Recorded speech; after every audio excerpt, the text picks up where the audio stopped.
High বন্ধুরা, আজ তোমাদেরকে দেখাবো আমি কিছু টমেটো নিয়েছি, সস তৈরি করব। টমেটোগুলো প্রথমে ধুয়ে পরিষ্কার করে আমি কেটে নিলাম। কাটার পরে তারপরে আমি গ্যাস জ্বালালাম, জ্বালিয়ে কড়াইয়ের মধ্যে ঢেলে নিলাম। নিয়ে আমি কিছুটা আদা কুচি আর কটা শুকনো লঙ্কা দিয়ে দিলাম। এই 8টা শুকনো লঙ্কা দিয়েছি, যেহেতু আমার এখানে 3 কিলোর উপরে টমেটো আছে।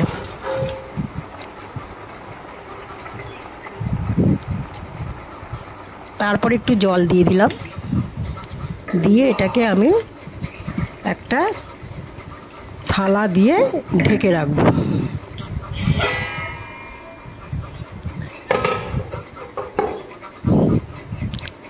তারপর কিছুক্ষণ পর এটা সিদ্ধ হয়ে গেল। তারপর আমি একটা পাত্রে নামিয়ে নিলাম। এই পাত্রটা নিয়ে আমি আবার ঠান্ডা করতে নিলাম। ঠান্ডা করার পরে এবার আমি একটা মিক্সচার মেশিনে এটাকে ভরবো। একবারের জায়গায় আমি এটা 3 বার ভরেছি। এইভাবে ভরে ভরে আমি এই সসটাকে পেস্ট করেছি, টমেটোটাকে পেস্ট করেছি আর কি।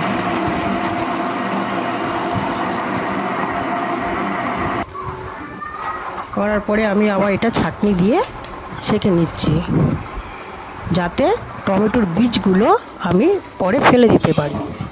তারপরে আমি আবার কড়াইয়ের মধ্যে এটাকে নিয়ে জাল দিতে শুরু করলাম। তারপরে কিছুটা চিনি দিয়ে দিলাম, নিয়ে একটু নাড়াচাড়া করার পরে এর ঘনত্বটা যখন হয়ে আসবে তারপরে আমি দিয়ে দিলাম, কি দিচ্ছ প্যাকেটটা দেখাও,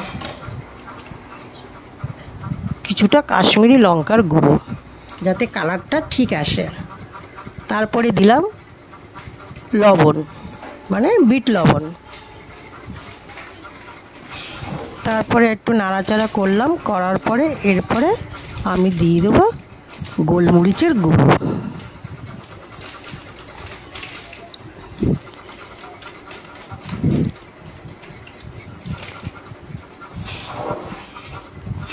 আস্তে আস্তে এইভাবে জাল দিলাম। দেওয়ার পরে আমি এখানটায় দিলাম ভিনিগার, কিছুটা ভিনিগার আমি এখানে ঢেলে দিলাম, 3 চামচের মতন। তারপরে 2 চামচ কর্নফ্লাওয়ার নিয়ে আমি আগের থেকে পাত্রে গুলে তারপরে ঢেলে দিলাম। এবার কিছুটাক্ষণ ধরে আমি এটাকে নাড়াচাড়া দিয়ে এর ঘনত্বটা তৈরি করব। নামানো হয়ে গেল। এবার আমার সসটা একটা পাত্রে ঢেলে দিলাম। সসটা তৈরি হয়ে গেল। ঠান্ডা করলাম, করার পরে আমি একটা থালার মধ্যে নিয়ে দেখলাম যে সসটার জল কতটা ছড়িয়েছে।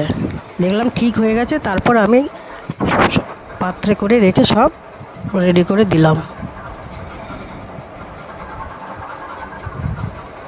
বয়মের মধ্যে সব ঢেলে নিলাম। এই তো আমার সস তৈরি হয়ে গেছে। এটা আমার সারা বছরের জন্য সংরক্ষণ তৈরি থাকবে। ফ্রিজে রেখে দিলে 1 বছর থাকবে, আর ফ্রিজের আগে 1 মাস অবধি এটা থাকবে ভালো।